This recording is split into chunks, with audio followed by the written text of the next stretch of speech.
My whole life, I wanted to make movies. I wanted to travel the world. I wanted adventure.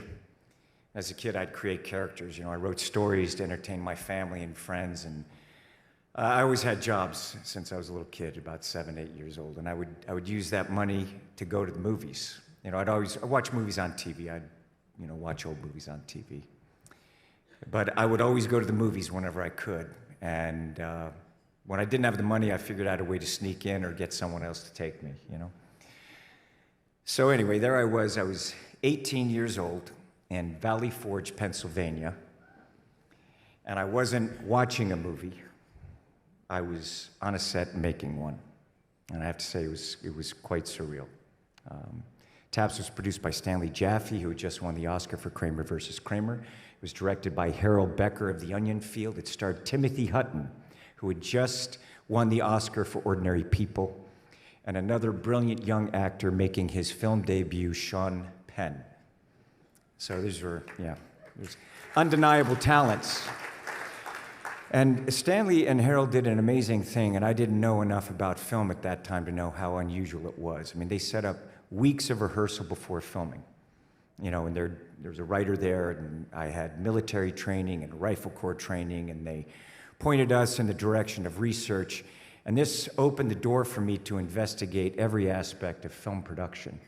So I was able to watch these brilliant actors work and develop their characters, and I was given the freedom to develop mine and the freedom to explore every aspect of production. And I had Stanley Jaffe and Harold Becker and an A-plus crew imparting decades of wisdom. There's such as legendary cinematographer Owen Roizman discussing lenses with me, film speed, light, why he was using this, why he was using that, and there was wardrobe, hair, makeup, special effects, set dressing, there was a stunt department. Now, I had no idea that stunts was even a department, so. And I was able to watch my first rushes. I was able to go to every department and learn what each department did, what each job entailed. And I was able to explore everything from the beginning to the end of a film production. And I have to say, I was absolutely amazed by the craftsmanship and also the tremendous efforts that it took to make a film. And I was overwhelmed. I was overwhelmed by what I didn't know. Here was this moment, something that I had dreamed of, my life's passion. It was cinematic storytelling. And the door was opening, and I didn't want it to close. This is something that I was absolutely certain that I wanted to do for the rest of my life. And I thought, I will never, ever take this for granted. I thought, how do I become competent at this? How am I going to figure out all of these tools of this art form, tell the stories, tell the stories that I want to tell, affect an audience? So when Taps completed, Sean invited me out to LA, and they were gracious enough to, his family, I stayed at his family's house for a bit. And I went out and I was interviewing agents, and that's where I met Paula Wagner. And she represented me for many years and later became my producing partner, and I want to thank Paula Wagner. I love you. I love you, Paula, for your friendship and for your partnership. I was later represented. You handed me off to your husband, Rick Nacita, kept it in the family. I want to thank you. And I also want to thank Kevin Uvain, who's here. Now, Uvain,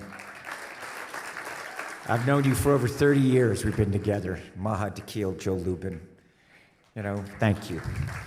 Matt Gelser, and of course, the legendary, late, great Burt Fields.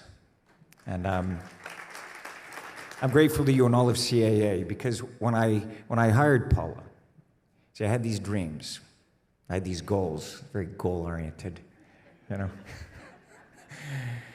I had filmmakers and writers and producers and just people within our industry that I wanted to talk to, I wanted to interview, and I think maybe after I interviewed them, they felt more like it was an interrogation, but I wanted to understand what storytelling was to them, and you facilitated this brilliantly, feeding my passion, encouraging it.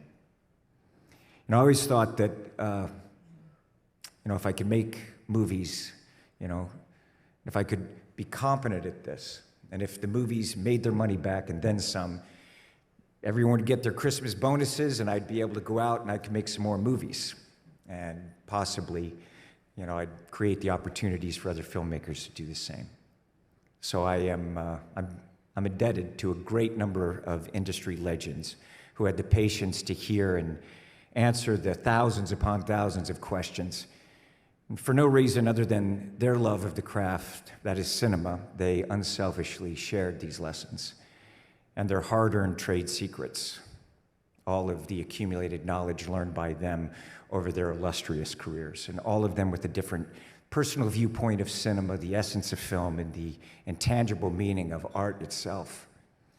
And they enabled me to come up with my own ideas and concepts of what I felt worked and what storytelling was to me.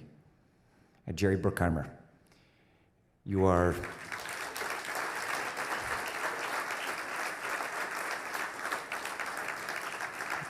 an extraordinary producer. And you and Don, you opened the door for me, and you welcomed me in, and I am very grateful forever. Thank you, my dear friend. And I know Steven Spielberg, that I've known him since I was a kid, and I'd spent many hours in his home at his table talking about movies. It was a pleasure to work with him on set, and I'm very proud of the films that we were able to make together. And it was actually at his dinner table that I met Brian De Palma, and I went home and I stayed up that night, all night, into the next day, and I was reviewing all of De Palma's films. And I called Paula and I called Sherry. Remember that, the next day? And later we offered him Mission Impossible. And he was the first director of the first film that we ever produced. And I want to thank the studios, all of them, each one of you, for teaching me what it is that you do, and distribution the same. And everyone, you've all enabled me the adventurous life that I wanted, and I've been able to travel the world and work and watch films in so many countries to share in their cultures and realize how much we all have in common, and to admire our differences. And now here I am, and here we are all these years later, and my dear friend is presenting me with this lovely award. So thank you, PGA, and thank you, Donald, thank you, Stephanie Line, for creating this moment for me. And thank you, Amanda Lundberg. Thank you. Thank you. I love you. And I absolutely must acknowledge my dear friend and collaborator for the past 16 years, Christopher McQuarrie, an exceptional, exceptional artist. And I want to thank all the audiences for whom I serve first and foremost, for allowing me to entertain you. And I promise I'll always do everything I can to accomplish that goal. I want to say congratulations to everyone in this room. And not just for winning or being nominated, but for creating. And I like to see people do well. And I've been around a while, I know what it takes to do what you do. And I know that things don't just happen. It's not just luck. That you have to create that luck. You have to will it into existence. And I want you to know that I am always rooting for you. I'm rooting for all of you. The better you do in life and in your work, the better every studio does, the better every film does, the better we all do, the better it is for everyone. So I look forward to seeing what you create in the future, and I will continue to do all that I can to contribute and help this industry and this art form that I love. And I just got back from filming in South Africa. That's an absolutely stunning country. And there's a beautiful philosophy. It's Ubuntu that originated there. And it is the idea that humanity is based on the plural, not the singular. Ubuntu means essentially, I am, because we are. And so I thank all of you. And I am, because you are. Thank you.